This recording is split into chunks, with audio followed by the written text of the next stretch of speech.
Good morning, everyone. Welcome to the episode 9 of Brighter Expert Class under the Veterinary Medicine. I am Bing Atabay of the Philippine Carabao Center, Department of Agriculture.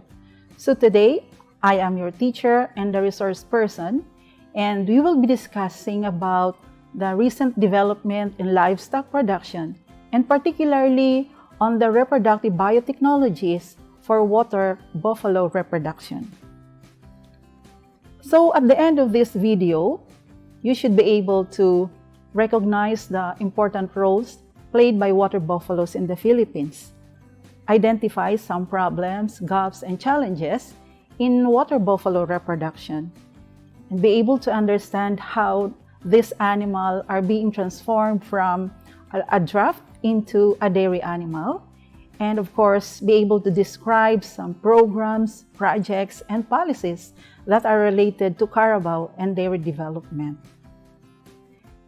Did you know that there are two types of water buffaloes in the Philippines? These are the swamp or the draft type and the riverine or dairy type.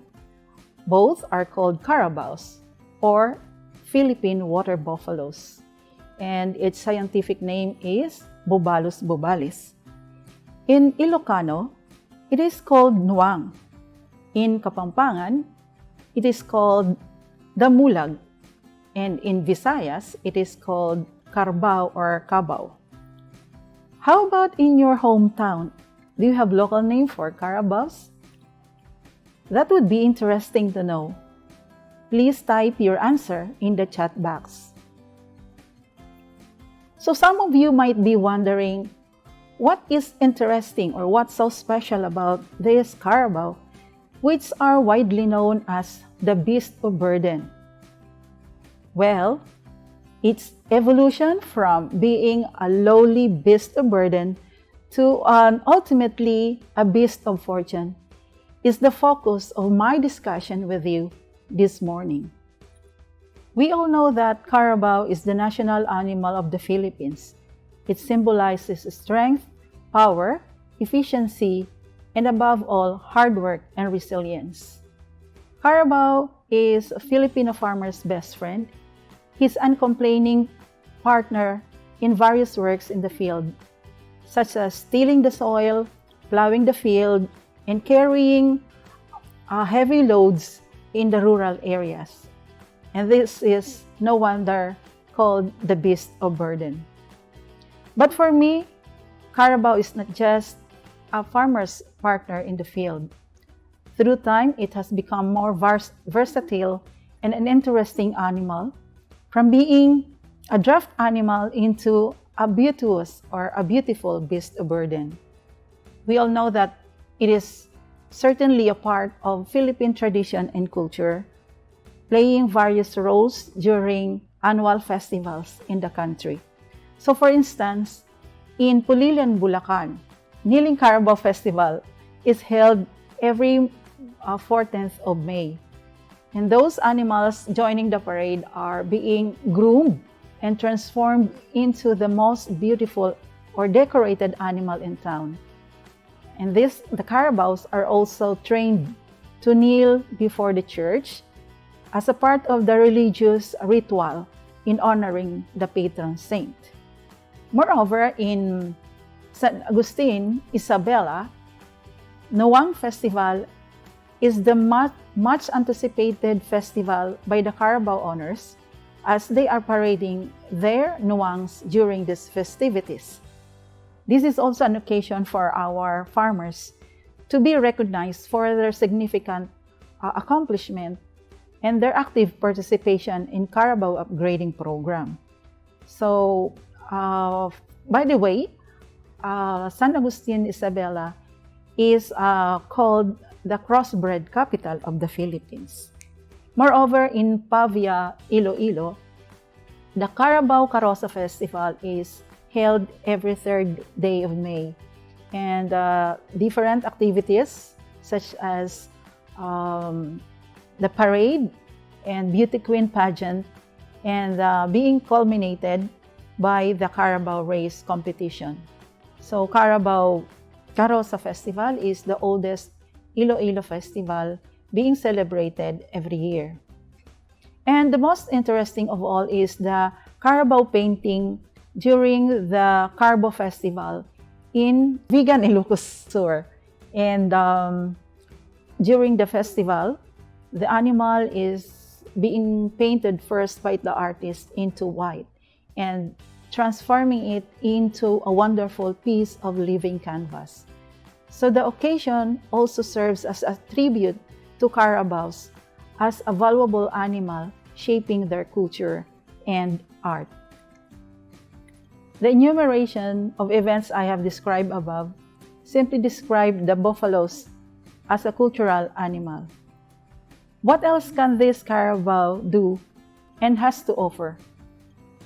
Carabao is getting more and more valuable as it has evolved into providing excellent source of milk and meat, providing livelihood and income opportunities to our farmers. So that the transformation of these Carabaos from being a traditional draft to a socio-economically valuable animal is a major development in Carabao or dairy industry. In 2020, the Philippine Statistics Authority reported that Carabao inventory is about 2.9 million heads, and 80% of this are riverine or dairy type, and only about 20% is draft type. It is said that Carabao contributes 36% of the total milk production in the Philippines. Moreover, Carabao's milk has higher nutritional components compared to cattle's milk, and that is why it commands higher price. But buffalo production is confronted with problems with regards to farm management. So this include animal health, animal nutrition, breeding, and reproduction. How does Philippine Carabao address these production concerns? So before we start our discussion, let us first have a glimpse of the Philippine Carabao Center, or PCC. The center is an attached agency of the Department of Agriculture and is created by Republic Act 7307, otherwise known as the Philippine Carabao Act of 1992. And its mission is to conserve, propagate, and promote water buffalo as important source of milk and meat, to promote higher level of income, and address the nutrition of the Filipino farming communities, and above all, to be able to improve their economic well-being. In order to pursue this, PCC has developed the Carabao Development Program, and it is being implemented all over the Philippines by 12 regional centers. And it has three major components.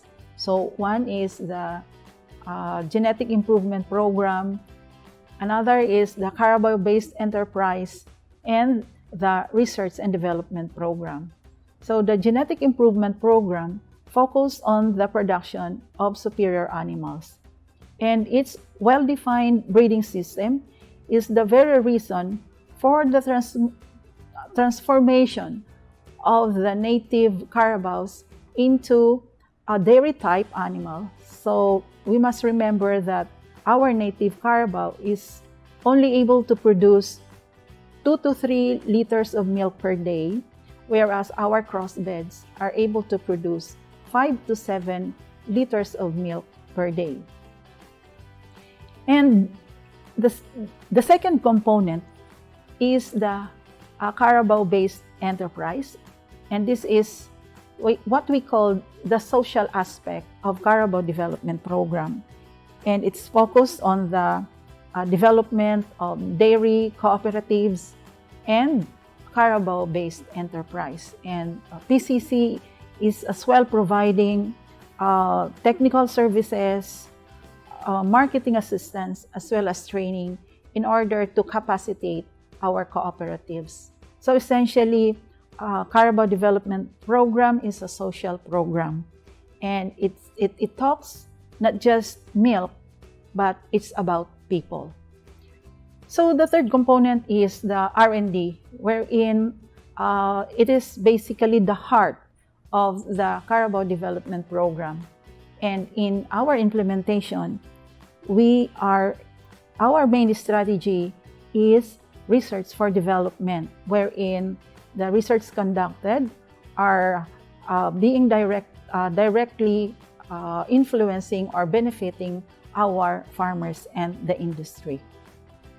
So for the R&D outcomes or the major final output, we have different technologies and innovations under different disciplines. So first is in animal breeding and genomics. They are producing DNA-based screening tests for production traits, for fertility traits, as well as for some genetic defects, and as well as screening for parental verification. So this is to ensure that the animals we produce are really outstanding. And then we have the animal nutrition sections, which is producing technologies that will improve the quality of the grass or the silage, improve the rumen digestion as well as function in order to increase the dairy production. And the third is the animal health or biosafety, wherein they are producing some DNA or molecular-based diagnostic kits for our farmers. So the kits are, of course, affordable, reliable, and can quickly test the diseases of our farmers. And we have also the product development section, which are producing innovative dairy products, like also milk. And we are also conducting a training and ultimately rolling out these technologies to our farmers.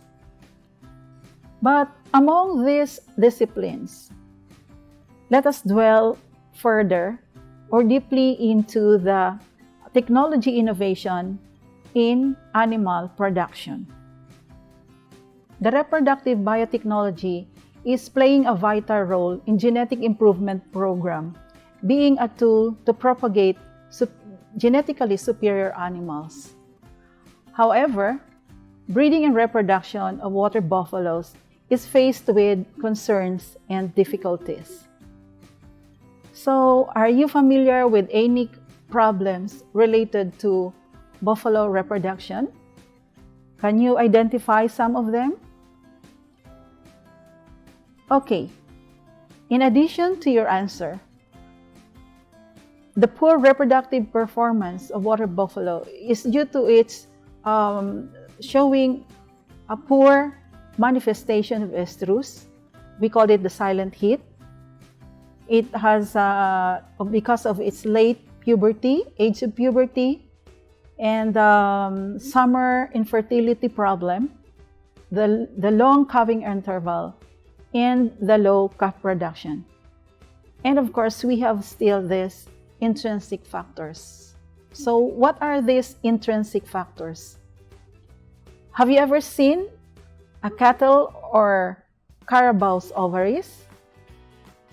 Cattle ovaries are big, yellowish, healthy looking with many structures in its surface, while buffalo ovaries are small, gray, and almost there are no structure in its surface, looking like unhealthy or inactive.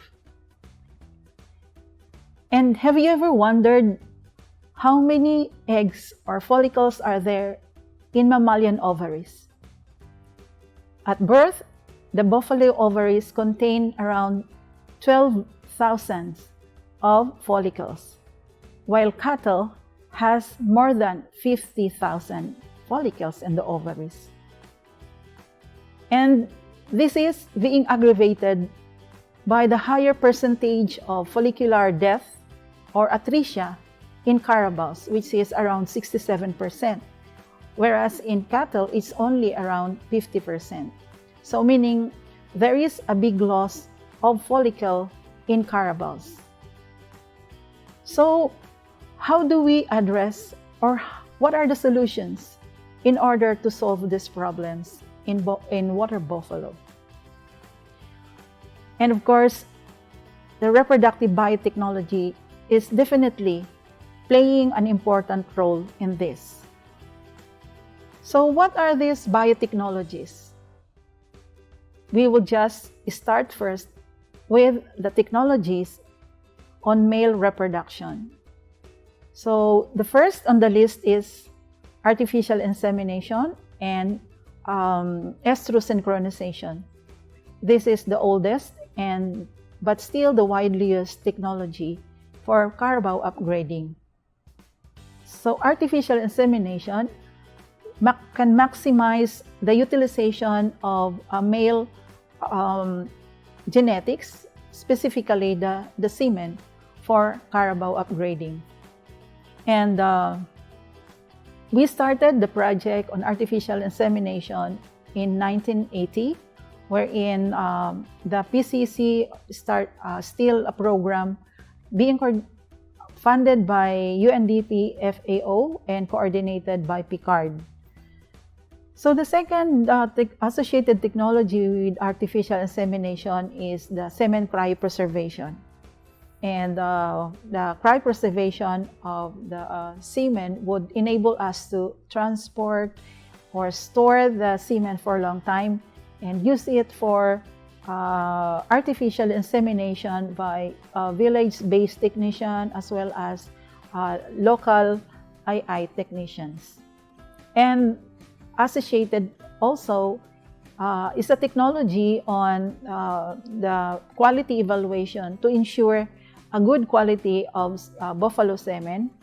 So this is what we call the computer-assisted semen analysis.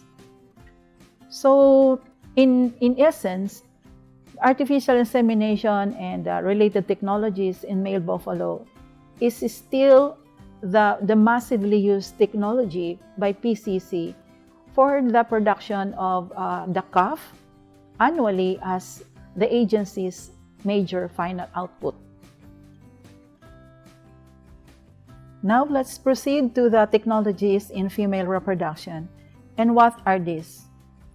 First is ovum pickup and in vitro fertilization, or we call this OPU IVF. So OPU will allow collection of eggs in the live donor animals. And these collected oocytes are further matured in vitro, fertilized in vitro, and produce embryos for eventual embryo transfer. So ovum pickup would allow repeated collection of eggs from a donor animal, maximizing its genetic potential. And the most interesting recent development is the use of fixed-time artificial insemination following ovulation of synchronization in water buffaloes. So this, the FTAI is localized and adopted by PCC in year 2014. And the major objective of doing fixed-time AI is inducing synchronized ovulation among animals, resulting in improved fertility, precision in artificial insemination, and improved pregnancy. So the fixed-time AI technology has been expanding in the country, and thousands of calves have been produced from this technology. And yes, we have the ultrasonography as the associated technology for fixed-time AI. So with the use of the ultrasound machine, we are able to examine properly the ovarian condition and monitor and measure follicular growth, as well as perform an early pregnancy detection. And we also have another pregnancy detection method using the pregnancy kit. And we call this the pregnancy associated glycoprotein kit. And this is either commercially available for beside the cow test, or a kit that can be used, an ELISA-based kit, which are just conducted in the laboratory. And one thing more is, have you heard about the multiple ovulation and embryo transfer, or the MOET? So this allows the induction of multiple ovulation as well as fertilization to produce more embryos in cattle. So April of last year, the first calf out of embryo transfer named Pag-asa was born. And the most exciting and most desired technology recently is the semen sexing technology, as this will allow the production of sex-sorted semen in buffalo, in cattle, as well as in goat. And the insemination with sex semen will allow or will result in the production of predominantly female animals for dairy. So all these technologies and the use of the sex semen has lead us to the production of liwanag, which is the first female calf out of insemination with the sex semen. So how do we now situate or align our reproductive management program to the overall national program level? The use of this wide array of biotechnology is highly congruent and supportive of the 1DA program of transforming the Philippine agriculture. And specifically, it is aligned with the key strategies of modernization and industrialization using the modern biotechnology and innovations. Moreover, the advanced reproductive biotechnologies, such as the use of the sex semen and the embryo transfer program, are major components of the dairy roadmap for 2020 to 2025, as well as for in Carabao roadmap 2021 to 2026. So these medium-term development plans also contain some regulations and policies that will sustain and drive the economic growth of these sectors in the new normal. So finally, the application of this modern biotechnology is expected to accelerate the build-up of animal production, also improve the productivity and profitability from Carabao-based enterprise, leading to an empowered and prosperous Filipino farming community. So this ends our discussion for today. And if you have some questions, please type them in the chat box. Thank you for joining us today, and always be safe.